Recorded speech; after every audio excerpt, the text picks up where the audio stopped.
आपण राज्यमंत्री सुद्धा आहे, नागपूर राजधानीचा शहर.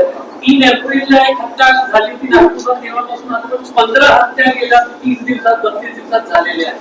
तर उपराजधानीचे कायदा सुव्यवस्थे संदर्भात काय आहे? कारण एवढी मोठी दलदल नागपूरात झाली होती, त्याच्यानंतर सतत हत्या होतात, रोज एक दिवसाआड एक हत्या होते.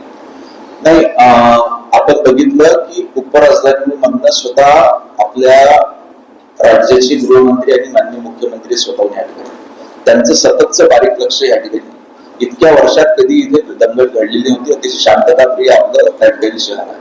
पण ज्यांनी कोणी घडवण्याचा प्रयत्न केला लगेचच ती दंगल कंट्रोलमध्ये आपण त्या ठिकाणी घेतली.